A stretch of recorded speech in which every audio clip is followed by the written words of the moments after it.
Hello and welcome back to Brain Food for General Counsel, where we try to help you navigate the toughest challenges your organisation faces. My name's Matthew McGee and I'm a journalist here at professional services firm Pinsent Masons. And today we are going to hear from two academics and writers who will upend your thinking on one of the most basic elements of a commercial lawyer's life: property. What is a career in business law but a decades-long wrestle with the idea of property? What do we have? How do we get or make more of it? Who else wants it? Do we have a right to do this or copy that? Do we own a building to put everything in? Who owns our company? We very rarely stop to think about what property actually is and how it functions, to look at the philosophical underpinnings of the idea that I own something and therefore can charge you to gain possession or use of it. But that's exactly what Michael Heller and Jim Salzman do in their book Mine, which the Financial Times named as one of its top Christmas reads last month. If you think property is stable, or that our attitudes and laws relating to it are based on reason or ethics, or that ownership is simply a fact out there in the world, untouched by economic or political forces, then you might be in for a surprise. I talked to Michael and Jim about everything from airplane seat struggles to which child owns a particular spade, via the strategic advantages of turning a blind eye to piracy or embracing ownership ambiguity. Their takes on how a creative approach to property can generate business and income opportunities where none seemed to exist are fascinating. But we started with the basics, with Michael explaining why ownership is not nearly as stable as we think it is. For us to get through our ordinary days, to line up to get a cup of coffee or to find a parking space, we have to have a pretty clear understanding of what's mine and what's yours. And indeed, that's something that kids know from the very earliest ages. They know one of the very first words that kids use is, "It's mine." But what we show in the book is that mine is very much up for grabs. That when people are saying something is mine, what they're actually doing is choosing from one of just 6 simple stories that helps them claim resources for themselves. And almost always, there's another story, another version of mine that's available, that's just as basic and as simple as the mine that kids shout in the playground. And part of what understanding how ownership works today is knowing how those 6 simple stories get used by lawyers and by business people to make claims on scarce resources. Michael and Jim have identified 6 kinds of ownership. They call them stories, ways people think to justify claiming an asset or a right. They are: first come, first served. It's yours because you were here first. Possession is 9/10 of the law. It's yours because it's in your hand. You reap what you sow. It's yours because of the labour you put into it. My home is my castle. It's yours because it's on your property. Our bodies, ourselves. It's yours because it's part of you. And the meek shall inherit the earth. It's yours because you have a moral right to it. These all seem reasonable. But things start to get interesting when these justifications clash. And this isn't just about notional, intangible kinds of property like a trademark or a non-fungible token, of which more later. No, these stories still govern one of the most fundamental kinds of possession humanity has developed: possession of land. In their book, they describe how someone might own a square patch of land, whether they put a fence around it or not. This is the possession is 9/10 of the law story. But if townspeople take a diagonal shortcut across it for 70 years, they establish a right of way through use, through the reap what you sow story. The owner of the land now can't put a fence around it. So reap what you sow trumps possession in this case. But there isn't a clear hierarchy of stories. Apply the possession and reap what you sow stories to the Parthenon marbles of ancient Greece, controversially housed in the British Museum in London. The UK can claim rights due to the possession story and the reap what you sow story because of preservation work done on them and safe storage. But not many people would claim that these trump the my home is my castle claim of Greece, that the marbles were part of the Parthenon. Not to mention the reap what you sow labour story of sculptor Phidias, who actually made the things. These clashes are everywhere, including on airplanes over the few centimetres of space between you and the person in front, says Michael. Well, let's give you a very simple example. So many of your listeners fly a lot on airplanes. So when they get on a plane and somebody leans back into their, they get their plane, they're on their laptop, they're sitting down to work for a client, and the person in front of them leans the seat right into their lap. And they want to say, no, push back. So what's going on there? Who controls that wedge of space between the two seats? So you, sitting there with your knees squished and your laptop literally in your lap, you say, no, that space is mine. I had it first. The seat was up when the plane took off. I possessed it with my knees and with the laptop itself. So those are actually 2 of the 6 simple stories. Possession, first in time, it's mine. But the person in front is also asserting a story of ownership. They're saying attachment. That wedge of space is attached to my seat. The little recline button moves the seat back. So what you have there on that airplane seat is mine versus mine, first, and possession versus attachment. That's 3 of the 6 stories. That's a fairly trivial example, but that same conflict between attachment and possession or first is also what's going on today with data ownership. Who owns your clickstream? Who owns the record of your likes and looks as you move online? All ownership conflicts reduce down to those same very few simple stories. Interesting enough, but Jim says we can easily miss the most important element here, which is that the 2 passengers are fighting with each other and not with the airline, which created the situation in which conflict was almost inevitable. The airline's ambiguity about who owns those few centimetres allows it to effectively sell that space twice and distract the buyers with intra-customer conflict. So let's say you and Michael are having this tussle back and forth. And when I say tussle, I'm being modest. There are articles all the time, once you start looking for them, of fights that break out midair over a reclining airline seat. You're getting angry at each other. What's interesting is you're not getting angry at the real owner of the wedge, which is the airline. Why are these fights breaking out now? When I flew 20 years ago, there were no fights, I should say, over reclining airline seats. What's happened is that the airlines have basically reduced what's called the pitch, which is the difference between the seats. And the space also is more valuable because we're now using laptops. We basically used to use that space simply, for putting down the tray table and eating rubber chicken. So here's what's interesting, right? So the airlines have created this conflict because they've made valuable area scarcer. They could have a rule, right? They could be clear, you have the right to recline. Or they could say, you have to ask before you recline. They don't do that. And the reason they don't is a tool that Michael and I describe in our book called ownership ambiguity. They are deliberately making who owns that space ambiguous. They're doing it for a few reasons. The first is it basically shifts the anger and the frustration away from them toward the passengers. It makes the overall experience, because it's less comfortable, you're creating more demand for the now economy plus seats, right? Those never used to exist before. There's now this whole new class of seats that they can sell. And so the beauty of it essentially is that they are creating this ownership conflict to benefit them, right? It could be different, but it's not. They're being very, very clear. They're not going to define ownership. They benefit from uncertain ownership in this space. The airline here has engaged in what Jim and Michael call ownership design or ownership engineering. We've largely looked so far at ownership disputes that seem to arise naturally or through conflict between individuals. But companies can and do make choices about how property operates for their own advantage, says Michael. This is not something that is taught in law schools.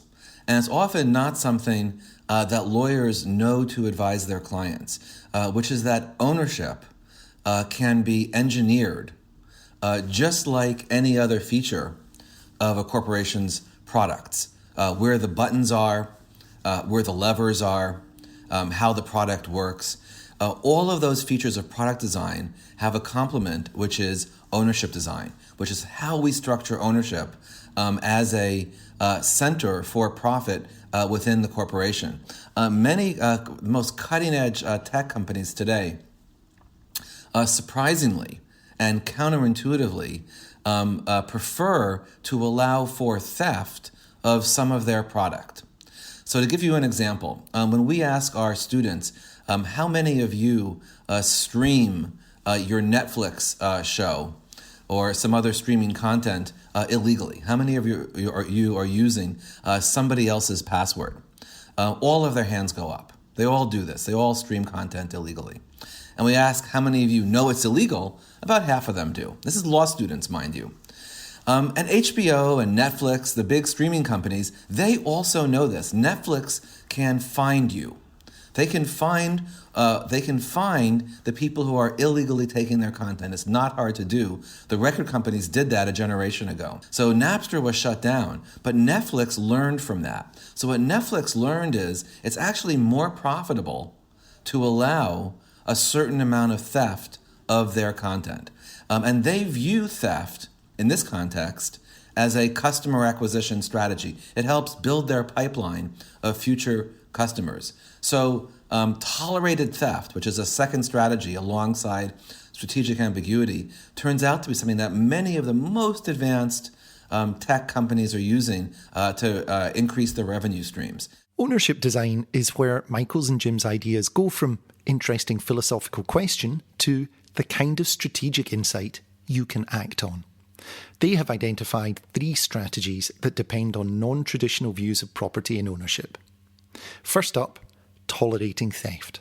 Michael says that Netflix turning a blind eye to password sharing or Microsoft putting up with piracy of its software in developing markets are examples of theft toleration in the service of building market share and customer acquisition. But he had a more surprising example from a company that had a change of heart on intellectual property protection. The Disney Corporation, historically one of the most aggressive intellectual property defenders, did a big pivot in recent years to actually tolerate quite a lot of theft of its IP, not as a customer acquisition strategy like Netflix, but as a product R&D strategy. What Disney does today is they look around at the web at all the pirate fan websites that are selling innovative Mickey Mouse gear. So, for example, Bibbidi Bobbidi Brook, this pirate website, came up with sparkly Mickey Mouse ears, rose-colored, sparkly Mickey Mouse ears that she started selling online. And Disney, rather than shut her down, said, hey, that's actually a great idea. And Disney then started selling those same design at the official Disney merchandise stores. And it was a huge hit. So what Disney has realized is that tolerated theft is a way to do very cheap product R&D. So tolerated theft is a second example of sort of how cutting-edge corporations can rethink their IP strategy, their property rights strategy, to engineer more value out of ownership itself. The next ownership engineering strategy is foregoing ownership, which Michael says Tesla and IBM both embraced when they gave away their ideas or supported others' platforms in a bid to create a new market that they could sell to. What he's done is he's made all of Tesla's patents. There they did patent the basic electric vehicle technology, but he makes all those patents openly accessible. His theory is that having more robust competitors, having a more robust ecosystem of electric vehicles is actually more valuable ultimately to Tesla than protecting his patents. So he wants his competitors at all the other big EV electric vehicle companies to adopt his technology essentially for free in order to make electric vehicles the dominant vehicle on the road. He wants all cars everywhere to be electric so that there's more charging stations, so that there's more infrastructure, so that there's a more robust electric vehicle ecosystem out there from which, within which he can be a dominant part. So growing the market by abandoning IP turns out to be his part of what's made Tesla perhaps the most valuable car company in the world. IBM does the same thing, it turns out. IBM basically gave away $1 billion of engineers' time to grow Linux, which is a open source software which many of its competitors use. IBM realized that like Tesla, if they could grow the market for Linux, they could then sell services, IBM services, on top of that open network. The third strategy is one we've touched on already, leaning into ambiguity. This is what the airlines we talked about do when they refuse to clarify who controls that space between seats. The passengers argue amongst themselves, and the airline gets to ever increase the capacity and profit of their aircraft. This strategy might culturally be the hardest for lawyers to embrace, as it goes against so much of what we understand about what good legal advice is. Certainty is what we think our clients and stakeholders crave, and it's very hard to deliver. But still, we strive for it. The ambiguity strategy demands that we just let go, as Michael says Airbnb does. When Airbnb, for example, moves into a new country or into a new city, the ownership regime around short-term, what they essentially have created as a short-term rental market, was absolutely ambiguous. And rather than clarify that ambiguity, they simply moved into those markets ahead of any ownership clarity. So a general counsel might say, before we create a company like Airbnb, we need to know what the regulatory environment is that we're going to be operating in. We could basically create a company and get shut down. But Airbnb and then Uber after them said just the opposite. Said we're going to embrace ownership ambiguity. We're going to use ownership ambiguity as indeed the tool that is going to jumpstart our company. So they move in. Ownership is ambiguous. They create a market. They create, in Airbnb's case, thousands or tens of thousands of flat owners who are suddenly getting a second income from Airbnb. Or drivers who are getting a second income or first income from Uber. And then those drivers or flat owners or homeowners become the advocates for actually disambiguating, for creating a property regime, which then incorporates Airbnb or Uber into that local regulatory regime. But the method is one of starting from and embracing, tolerating ambiguity, and then working forward from there. This kind of thinking will be a real challenge to many people working in business law. It simply turns our assumptions about what ownership is on their head. But thinking creatively and laterally about property can open up unimagined opportunities, say Michael and then Jim. It goes against all of your training. It goes against all of your professional instincts as counsel and as a lawyer. It certainly goes against my background as a property theorist. This is all that I think about and work on, is how do we design ownership. When I first started working in this area many decades ago, some of my earliest work was in socialist countries that were making the transition to capitalism for the World Bank in the 90s into these countries. And our overwhelming concern was to create clarity of property rights. That's what lawyers do. We want to have clear, well-defined private property rights.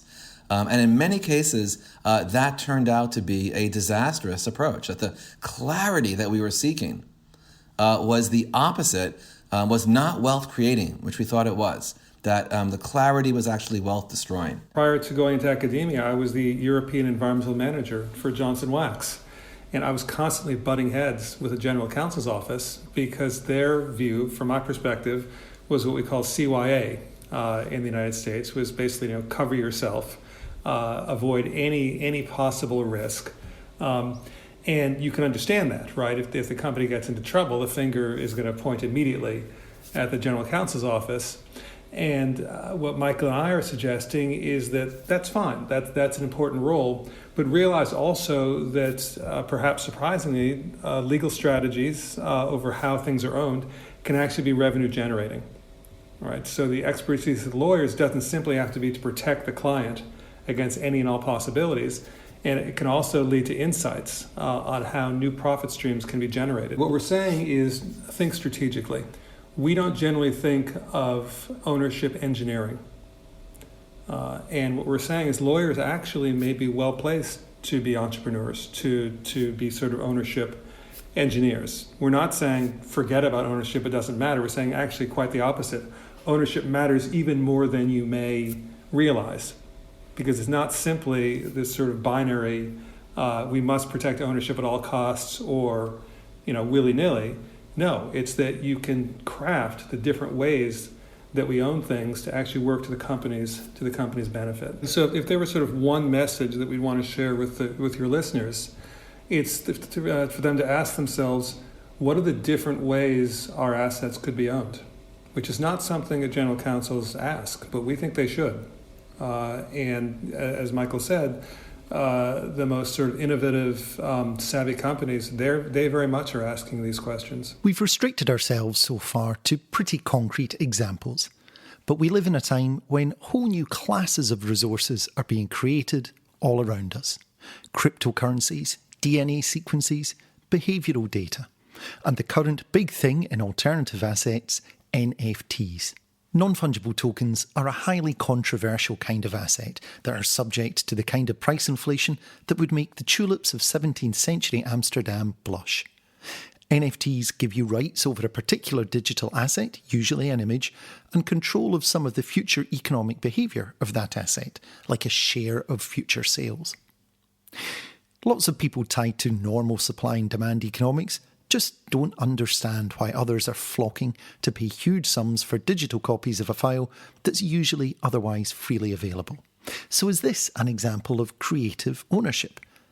Jim doesn't think so. Here's an example where people are selling things that are not only sort of the same, they are quite literally identical in terms of ones and zeros, and yet they somewhat arbitrarily have said, we're going to identify one of these identical copies as somehow the first, the original, the NFT.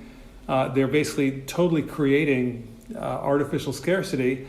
And Michael and I, to our amazement, keep saying, how can this generate value?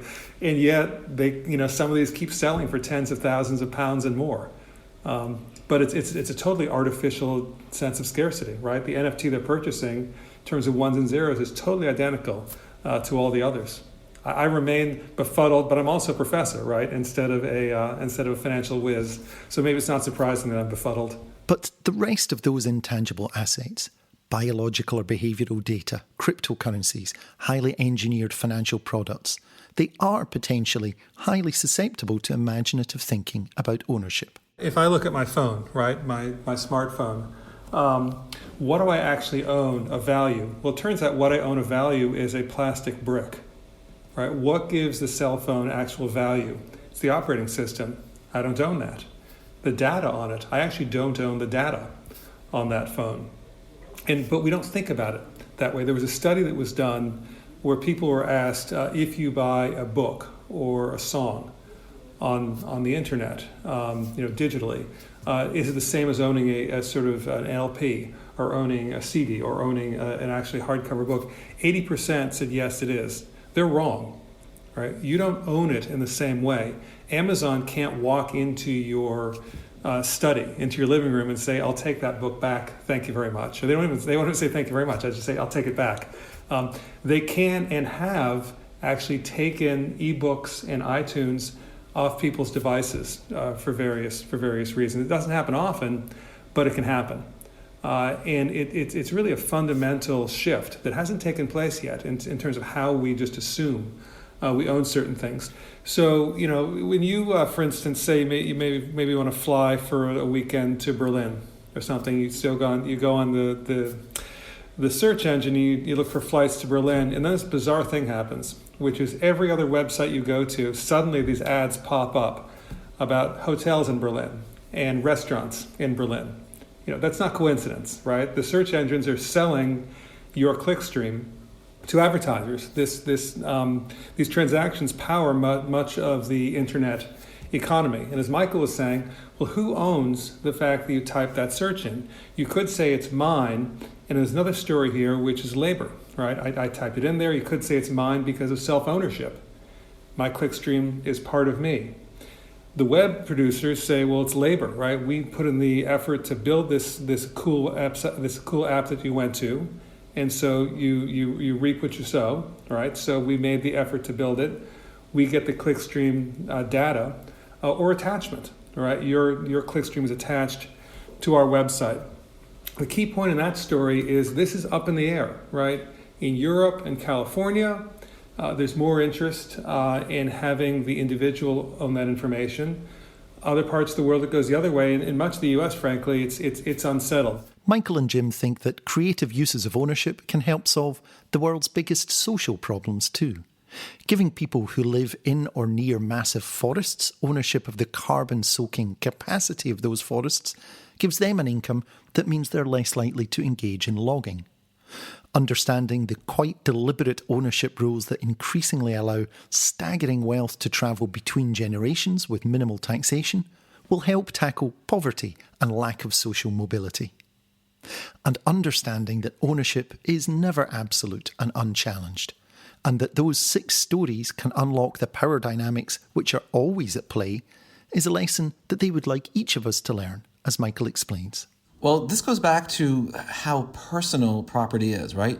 You watch your kid in a playground and they're fighting with another kid over a shovel, and one of them, they're both shouting mine. And as you dig into a little bit deeper, as you sort of figure out what's going on between these 2 kids, you realize one of the kids is saying, I had it first, one of the 6 simple stories, and the other kid is saying, I'm holding on to it. Possession is 9/10 of the law. So one of our hopes for citizens is that they take the very simple intuitions that we all share about ownership and begin to see that those intuitions that they have are actually can be simplified down to a very small handful of stories that we all know, and realize that many of the ownership conflicts that really do matter to them, gender inequality or wealth inequality or climate change, many of the most important political and social issues of our day are actually battles over which of those simple stories is going to dominate.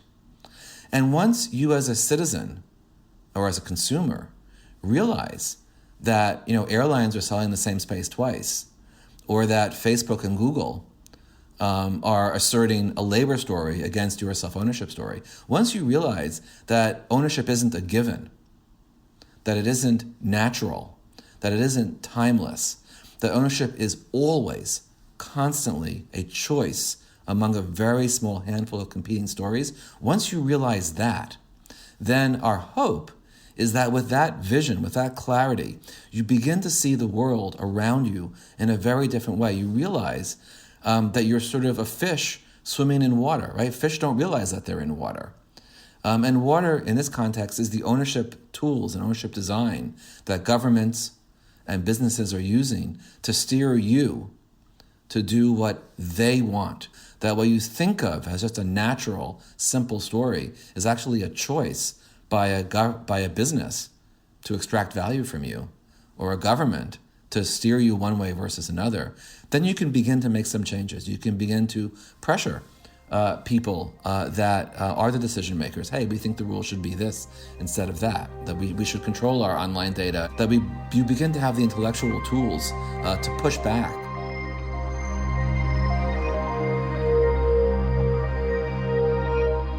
Thank you for joining us for the latest Brain Food for General Counsel podcast. Remember, you can keep up to date with hour-by-hour coverage of business law news by the Outlaw Reporting team at pinsentmasons.com. Don't forget to subscribe to us wherever you get your podcasts. And if you've enjoyed this or past programmes, please do rate and review them. It helps us to reach other people who might also be interested. Until next time, goodbye. Brain Food for General Counsel was produced and presented by Matthew McGee for Pinsent Masons, the purpose-led international professional services firm with law at its core.